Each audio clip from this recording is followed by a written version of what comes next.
I'm trying. There we go. Okay. All right. I don't want to go on stage. I don't want to go. Every time I try and click on the button to unhide you, like this message pops up. It says, literally says, hide Bill from the session. They won't be recording backstage. And I'm like, I keep trying to put my mouse over it, but that's the message that keeps coming up, which won't then let me click. All right. We'll get started. Welcome, everyone, to the All About Nothing podcast, kind of daily show. I'm Barrett Gruber, host of the All About Nothing podcast with Zach King. You can find me across all social media at Barrett Gruber. With me is the host of the podcast Black, White, and Blue in the South with Dr. Jamil Brooks, Mr. Bill Kimler. You can follow him across all of social media at Political Bill SC. If you want to participate in the show, you can chat with us on YouTube, Twitch, or Facebook. You can find links at the top of our webpage, theallaboutnothing.com. Please follow and subscribe wherever you are listening. Let's get started. Happy Hump Day, Bill. Hello, Barrett. And you feeling festive for the holidays yet? Yeah, you feeling it? No. Yeah, and way to inform me that there's a dress code for today, because I look like absolute shit, and you're dressed in a shirt and tie. So what gives? I will just say, please do not raise the bar or any expectations on what this show will be this evening. If we cut early, I have no problem with that. I am fucking exhausted. It is. Well, see, I'm exhausted fucking. So what a coincidence. You know what? Kudos to you. Here, there's your bill. We had our holiday, our corporate holiday get together tonight was a casino theme. And they asked us to dress. I thought you were a work at home employee though, right? Yeah. So there's a local office that throws a party? Yeah, we do have a local. We have about 200 or so employees here in the Columbia area. Oh, no kidding. Yeah. So mostly the reason that we have a corporate office is because we have a number of employees that are here on employee visas from India and other countries. And so was there a huge ICE raid at the event tonight? No, not that I saw. But in order to have visaed employees, there has to be a physical location that they could potentially show up if immigration enforcement has to, if they want to do a check. So that's why we have a corporate office. I'm going to be like that lady from Georgia who called in ICE on that Korean motor, the car manufacturer, and shut the entire plant down. Like the Koreans were there training American workers. Yeah. Then they all got raided and locked up and detained. And Trump actually had to call South Korea to apologize. It was horrible. Could you imagine what that Ami says? By the way, she says that you are a slacker for not dressing up. Oh, totally. Totally. Yeah. The craziest part about that was that Hyundai plant in Georgia was a deal that was done under Trump's first administration. Yeah. And that whole So then he raids his own damn facility. And the lady who called it in, the neighbor, I think she was even a local yokel who was running for office. I feel like her name was probably Karen. Bragged about it online. Oh, yeah. She is the epitome. Her face is right next to the dictionary entry for Karen. Yeah. Easily. Yeah. She went online and bragged about it and on an activity that cost her state millions of dollars. Yeah. And essentially closing down that Hyundai plant. It is going to have dramatic effects on Hyundai and Kia across the country when it comes to their the electric vehicles. Now they claim that they're staying, right? They're not leaving. They're not packing up shop. They're going to go forward. I wouldn't count on it. Oh, they said at least they said they were. Yeah. But whatever it is, the delays alone have cost that county, that state, millions of dollars easily. Yeah. It's a shame, and all purely out of just racism. It's just hatred. It's absolute dark-hearted racism. I feel like I offend people when I tell them that I think that the Republican Party and the followers under the MAGA flag really just operate purely out of cruelty. People, if you voted for Donald Trump. Is that how you opened up your Thanksgiving conversations? Yeah, that's right. That's right. Welcome all you cruel people to this Thanksgiving. I'm thankful that I'm thankful that you're still breathing, but let's be honest, I'm probably not. Yeah. So Jasmine Crockett has launched her Senate campaign. I'm conflicted. I am conflicted. I like that Colin Aldred dropped out. So that was good. Yeah. I didn't think he had a chance. He didn't perform wonderfully last time. He never really was inspirational. I know he was a football star. He's a good dude. He's going to run for Congress. I hope he wins that. But I've always been a big fan of the other guy, James Tallarico. Yeah. And then I'm also a big fan of Jasmine Crockett. Yeah. And to be honest, I'm happy with both of them. And I'm excited to see who wins. And I think they both should run. I think they would sharpen each other.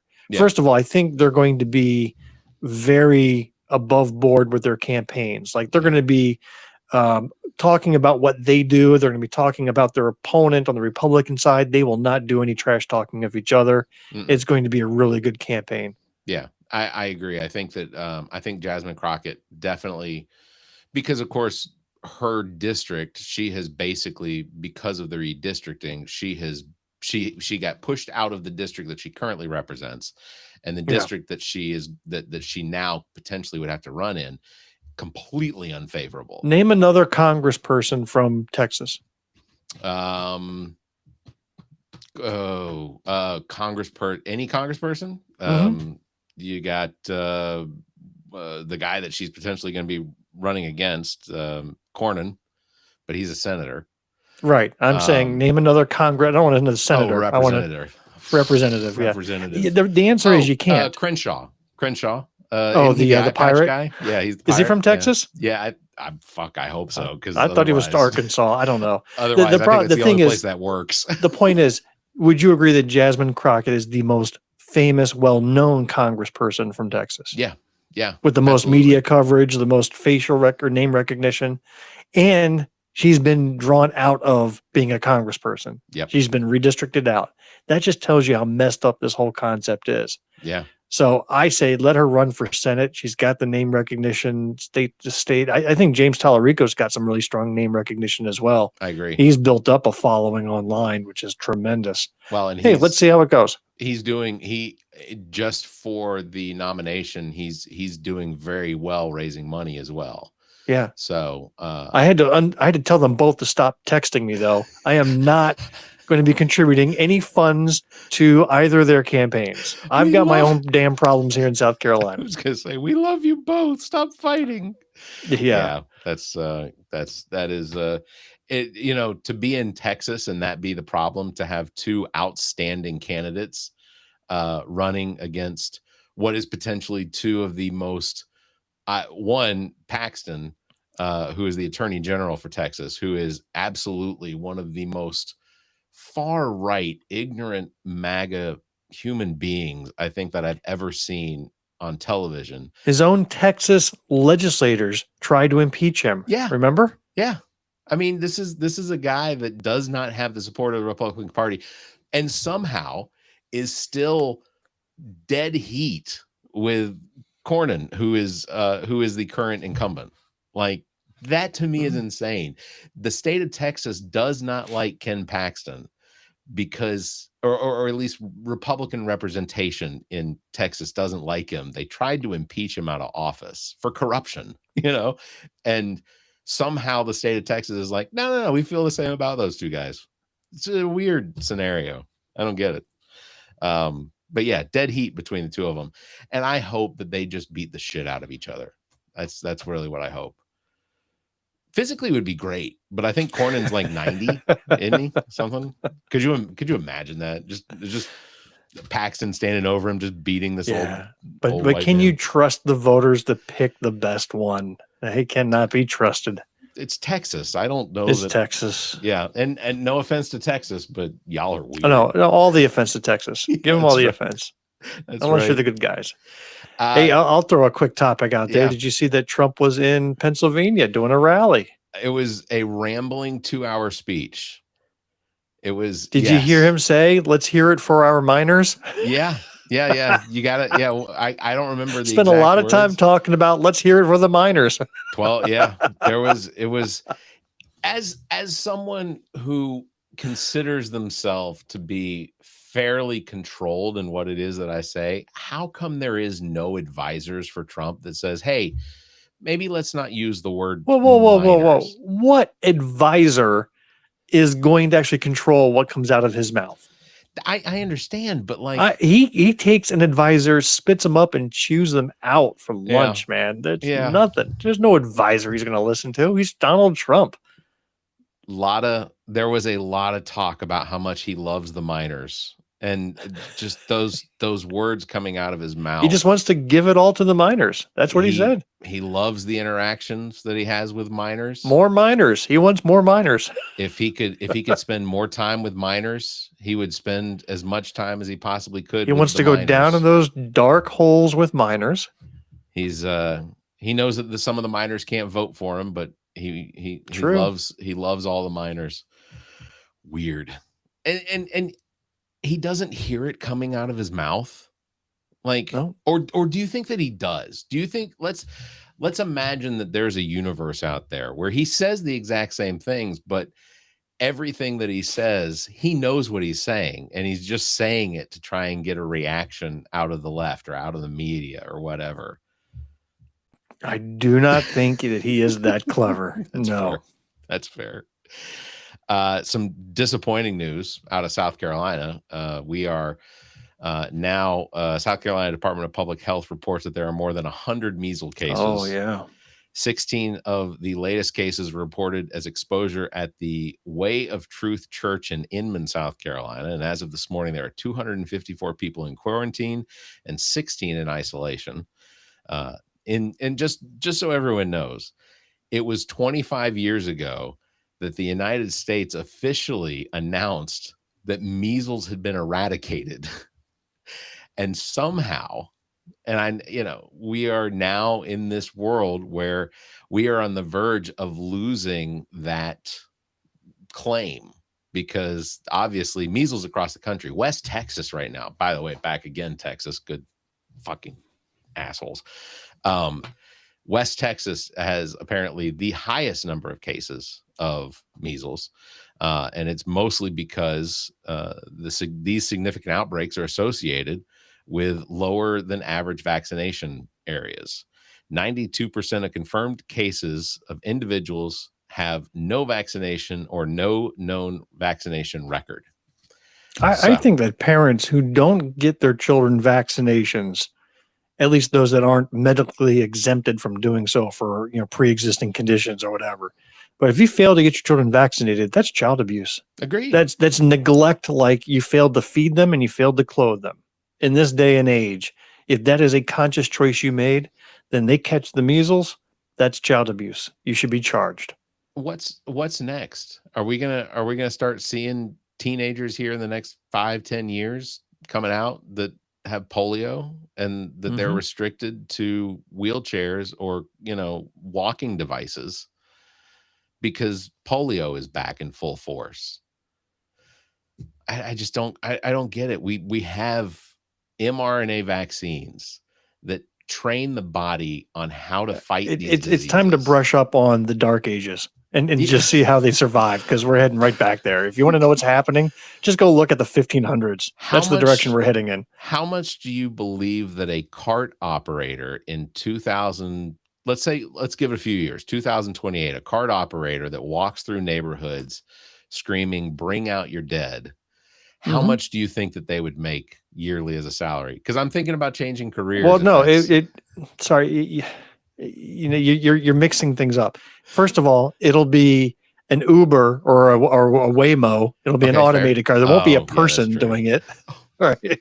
It'll just be an automated car driving around collecting dead bodies off the road. I mean, that's fair. Humans won't even be able to get paid for that task anymore. That's fair. I'm thinking, what is the possibility? Okay. Here's the question. We have Waymo and we have these self-driving Ubers or whatever. What would be the hearse version of that? What would be the name of the hearse version that would come out and Oh, it's a stumper. A Waymo hearse. Yeah. Because there has to be something, and it's got to be catchy, because we're gonna want something that sounds like Tesla, like Corpsela. Corpsela, or yeah, Corpsela. the inflicted. Yeah. Yeah. The inflictus. It's got to be a Latin sounding. The inflictus. Yeah. Or the So inflictima. Copyright that right now. Trademark. Big Media. That's the name for our vehicles. We'll hash that out. We'll figure it out. But I'll come up with a logo. This is the biggest. That's the most important part. So yeah, disappointing. South Carolina now being NBC, I think, reported it earlier today. So it's national news that South Carolina now is one of the leading states when it comes to measles. It's disappointing. Can you imagine being the doctor that's in charge of epidemiology in South Carolina? There is an actual position where you're like the head person in charge of infectious diseases in the state. I think her name is Dr. Bell, if I'm not mistaken. And she's just going to be shaking her head like, I live in the dumbest state. Like they're trying to give away. Barrett, they implemented a program like 6 months ago when the measles first started breaking out throughout the country. They offered free vaccines in that region. Free. So cost wasn't even an issue. Just bring your kids. Failed to do it. I still don't truly understand what is it about the vaccines that has so many people objecting to them. It does, because I can't wrap my head around it. We've had the measles vaccine since what, the 60s? Yeah. We've had polio. Why do they listen to conspiracy theories that hold no medical validity whatsoever about the harm of vaccines, yet they're willing to pick up cigarettes and smoke or drink and all the evidence that there's cancer? They're like perfectly fine with that. They don't want to poison their bodies with a vaccine, but they're ready to do shots of Jägermeister that afternoon. My brother has come in with the name of the car, or the name of the program. Oh, it's good. Called Dead Dash. Dead Dash. There it is. You can't improve upon that. That is perfect. Oh, he said he named another one Uber Ends, ENDS. Maybe. I like Dead Dash better. No, Dead Dash is it. That's the winner. Yeah. In fact, why don't you just put your brother on in place of you? I'll talk to him. He's the creative genius in the family, easily. That's probably true. That is probably true. We did get some good news. Elections yesterday in Florida. Miami is now going to be governed by the first Democratic mayor in 30 years and the first female mayor in forever. Ever. Yeah. I mean, that's unbelievable. And that was despite her opponent getting the cherished endorsement from Donald Trump, Ron DeSantis, and others. She was able to overcome all that somehow. What does that tell you? Honestly, I think that this it does feel more and more like the tide has changed. I mean, between Virginia and New Jersey and Georgia and Mississippi, now no longer Republicans having a supermajority in Mississippi. I think legitimately it's good news if you're in favor of representation that at least wants to try and govern in a way that represents everyone. It's conversations that I've had with people, even like work about politics. I work with a lot of people that consider themselves to be Republicans and are just disappointed in how their representatives don't stand out as individuals that want to work to better everything for the people they represent, but seem to constantly just want to fight against the scary monster that is the Democratic Party. That they just want to continue to try and create this image of what Democrats are. And for a lot of these individuals that have talked to me about it, they don't see it. They don't. Meanwhile, when you've got these majorities, these super majorities, when you own the House and the Senate and the presidency, you could fix anything you wanted. Like, for example, what's the most critical issue today? The font that you use to issue memos, right? Insane. I'm so happy Marco Rubio finally fixed the font for their secretary memos there in the White House. So that's just great. That's the important critical issue of the day to fix, and they're all over it. They need more of that. The craziest part of that the reason that Calibre, isn't it Calibre? Isn't that the font that Calibre, something like that. Who knows how to pronounce these things? Yeah, it doesn't matter.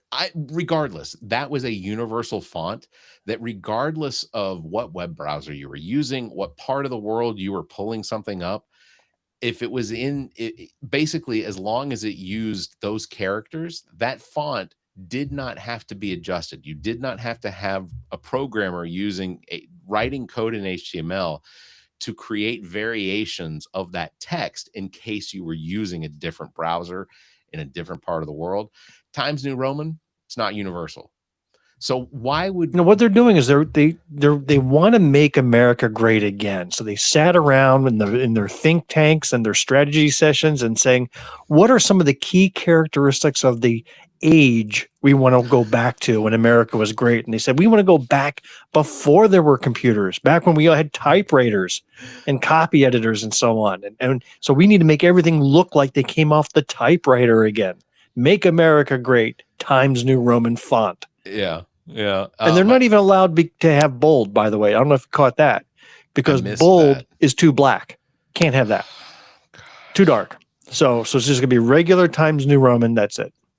What about body lift? Are you still talking about fonts? No, body. No, we deviated back to the business of carrying bodies. Oh, we're back to the dead people. Body lift. Yeah, body lift. Body lift. Yeah, that sounds like a gym, though. That sounds like a little bit exercise fitness center. All right, last one, and I'm begging Will, please. This has got to be the last one. Insta caskets.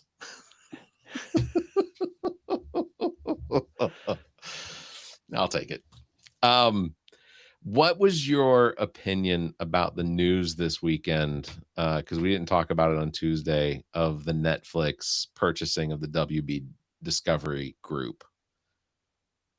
Well, it's not a done deal yet, so this is all still, acquisitions, and so I don't care. Honestly, okay. I have zero care in the world. I just thought it was funny how, as I was reading the news, it was Netflix going after Warner Brothers. It was Paramount going after them. Paramount also had Saudi Arabia in the background. You got Donald Trump getting involved, weighing in on things. Like, there was just so many different players in this. Yeah. When I sent you that video of this guy watching the TV, and then all these different intros of studios came into play, I just fell out of my chair laughing. I thought that was the best. The one that popped up that was like Saudi Arabian, funded or whatever, and then it came up with a picture of Kushner, and he's like, Kushner did this. Kushner did this. Yeah, that was great. Then when it ended with a Woody Allen film, he's like, all right, that's it. Click. Yep, click. Yeah. Yeah. That was a line too far. $82.7 billion to buy in the intellectual property of Harry Potter, Game of Thrones, the DC universe, Looney Tunes. I mean, it's a fairly immense piece. I'll just point out, though, that Marvel itself, when Disney bought Marvel, that was like a $70-something billion purchase for basically one group of intellectual property.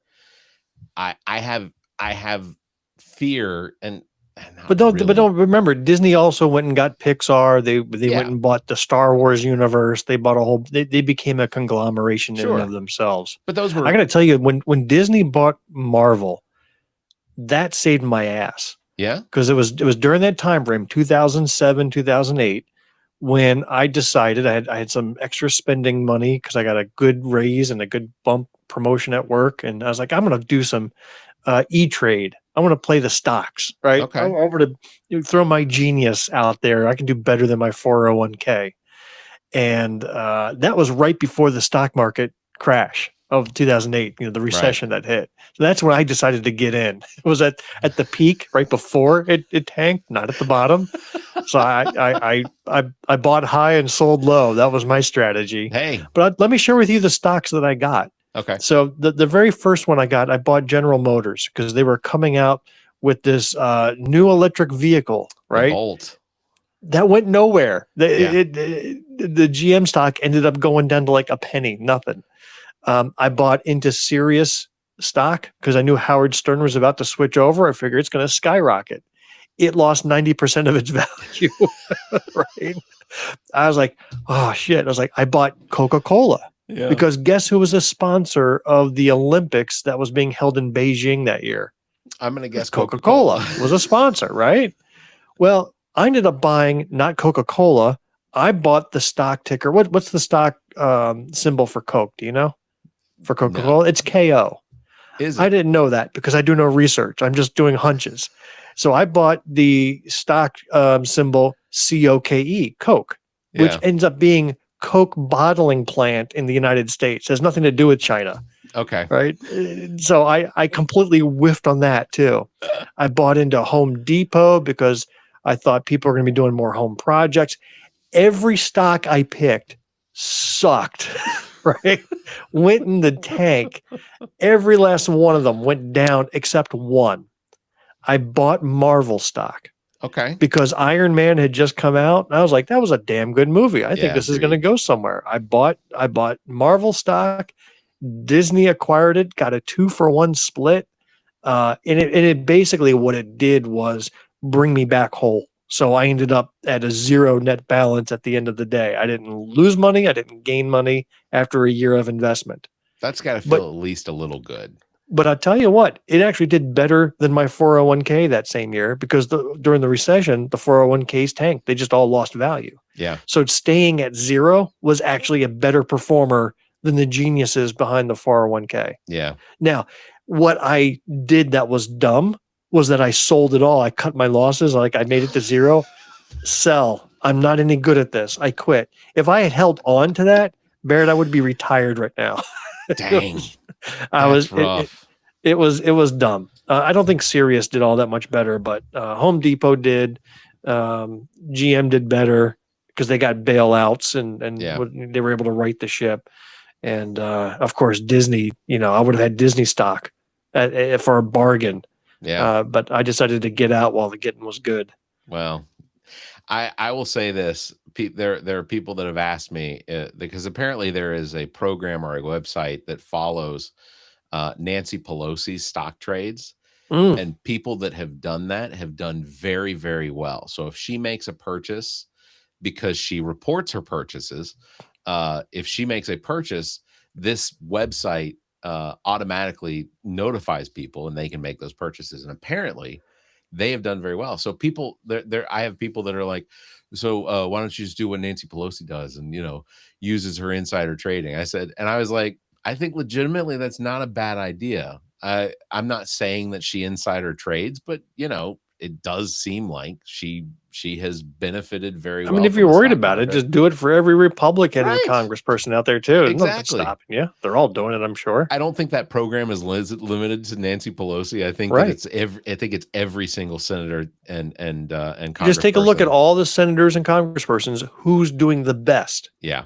Right? Because they all have access to the same information. Exactly. For the most part. Yeah. You talk trash about Nancy Pelosi, but Lindsey Graham has done extraordinarily well. Marjorie Taylor Greene extraordinarily well in the short time that she has been in Congress. So, hey, we have a couple more minutes. Do you want to do some predictions for next week? Oh God, no! I forgot about predictions entirely. I practically forgot about doing this show tonight, let alone prepping for predictions. Well, I have 3 that I prepared. So if you'd like, all right, we'll let you hear your predictions. And you know what? You got to remind me. Do better, Barrett. I'm sorry. All right. Again, lower the bar.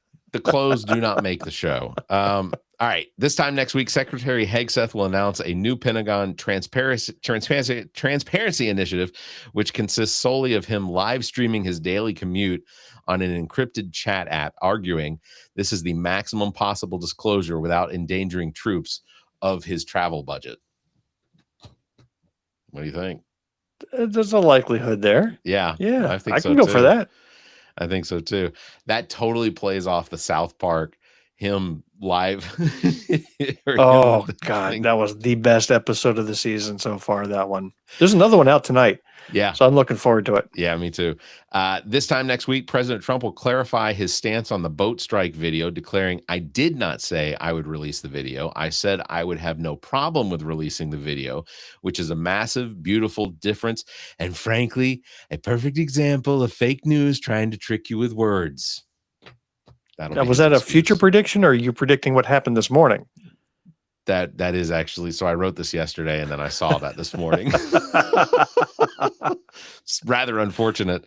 All right. This time next week, to counter Congress's threat to cut his travel budget, Secretary Hegseth will begin holding all necessary diplomatic and military meetings exclusively at the nearest White House site, Waffle House, citing a new cost-effective global engagement strategy.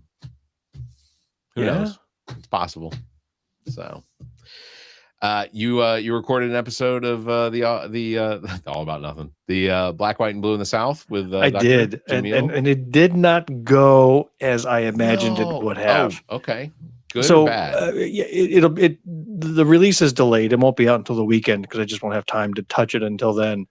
But we did phone calls. Yeah. Right. So I surprised Jamil that instead of coming prepared with lots of notes and clips like we would normally do, I said, we're just going to call people at random. And not to say at random, I prepped them in advance. They knew we were calling, but I would let them introduce a topic that we wouldn't be prepped for. Yeah. So you can bring up anything. Well, the first 3 people we called we had a terrible connection. Like their sentences were cutting out mid-sentence, like 5 seconds of silence, 10 seconds of silence. Then we'd catch them back mid-sentence. Like the technology wasn't working. It settled around the 4th caller. And then some of the questions were, one guy asked, well, what's the role of government? And then no matter what we said, he didn't like that answer. And I was like, well, this is not going anywhere. That's kind of a vague question to ask. And then we had this one jerk. I swear, I don't know what got into him. He was asking us about the Library of Alexandria for some dumbass reason. I thought that was we're a political show and we're going to be talking about ancient Egypt. Like, okay, if that's what we want to talk about. So you said the assignment was whatever I wanted to bring up. And I was like, I think this would be fantastic to discuss. Yeah, why don't we talk about the polyps in your colon next time? I mean, whatever you want to talk about. I have named them, just so you know. And I will tell you that was actually the best question of the whole group. Oh yeah. If I am anything, it is a content creator. And I thoroughly enjoyed the idea of just what you all did was, calling around, and it was a good concept. We just, I think in general, I mean, I'm kidding about you, by the way, you actually brought up a fascinating subject, but I would just say that the results, the return on investment wasn't as high as I thought it was going to be. So I'm going to have to sit in the editing studio and see how it turns out. So maybe it turned out a lot better than it sounded like during, once I get rid of all the technical difficulties and stuff and I edit all that out, maybe it came out better. We'll have to see. I hope so, because first of all, I enjoyed it. But secondly, the idea of it was so great. I wish in my mind, I had hoped that you would get off the wall topics from virtually everyone that you called. But I know that's hard to plan for when you want it to still be a surprise. We actually had one person, she thought she was being witty. You know what her question was? Oh no. What are you guys doing? Like that was her question. And it was like, and then she laughed. Ha ha ha. That wasn't even funny. Oh, that's rough. Yeah. That's one of those things. Like if ultimately the history of the library, or the downfall of the Library of Alexandria was one literally that I don't know why it had been popping up a bunch, but it felt like probably because you have some overdue books and they're about to collect on you. I'll be honest. I download all my EPUBs and literally put them into my I email them to my Kindle. So yeah, whatever. Come at me. But the Alexandria, the Library of Alexandria is just fascinating to me. Yeah. Like and what people's perceived knowledge of what it was. So I had gone and done some research into it, and even when I was trying to express what it was, I got some of it wrong because I knew that the Library of Alexandria had only been around for 100 years, like tops. But couple hundred years, it made a mark. But the number of people that ultimately was its downfall, or the number of groups and the amount of effort that wasn't put into trying to maintain it, was that was just what was crazy to me. The fact that there could be stuff left from it now, but there isn't, because of just ignorance ultimately. So I look forward to that episode. I hope that it works out, because I think that'll be entertaining. So I agree. I don't have anything planned for the episode that's supposed to come out Monday, because we were 3 weeks ahead on recordings, and so you took a nice little vacation and forgot you had to get to work. Well, so you know what? Do a best of. I love doing my best ofs. I would have to. I could potentially. Let me see if I can put something together. I think it's possible I can put something together. Because everything's in Riverside, so it's entirely possible. But I think Zach is feeling better, and he likes doing those Sunday morning episodes. So for our paid members, there may not be an early episode release. We'll just have to see. For your paid member, me, there's 3 of you. Me, myself, and I. Well, you and a few others, two others. Yeah.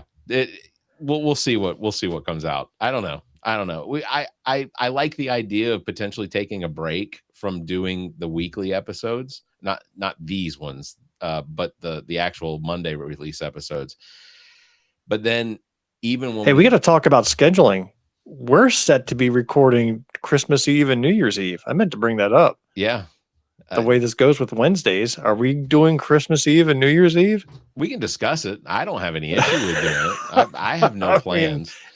Do I get time and a half for doing vacation recordings with you? What's going on? You know what? Yeah, we'll take time and a half. All yours. Are we so bereft of family obligations, or even desire to be with our family, that we'd rather talk with each other Christmas Eve than be with our family? It's only till 10. I'll probably still be Christmas shopping at this point, Christmas Eve anyhow. I am just so far behind. Yeah, my kids are not being very helpful when it comes to what they want for Christmas. So, and ultimately, it comes down to this: if they don't express what it is that they potentially want, the likelihood is that what they have now is what they're getting. Yeah, for me, the worst is my mother. I never know what to get her. And it's always a panic buy. Yeah, my mother's easy, and she can throw a comment out there. Well, let's rephrase what you just said there. I meant what I said. No, she doesn't want anything. She doesn't have the space in her house to receive any gifts. Same with my mom. You know, when you're that age, what do you need? But you can't walk into the house empty-handed. So I end up getting her spark plugs, Merry Christmas, Mom. Just whatever. I don't know what to get her. Do you need an oil change? I rationalize it too. I look at something and I go, yeah, she probably does need a new bra. Let me buy this. I don't know what to get my mom. Yeah. It's awful. The worst stress in the world. Well, on that bombshell, we'll wrap it up. We'll reconvene on Monday, and maybe that's what we'll discuss on Monday, is potential gifts for family members that are difficult to buy for. All right. That is going to do it for this episode. Big thanks for everybody watching. Thanks for listening. Don't forget, you can follow Bill at Political Bill SC and myself at Barrett Gruber. Thanks for liking and hitting that bell. If you can, give us a 5-star review, leave a comment. Until next time, you all stay safe, be kind, and keep your hands to yourself. Please.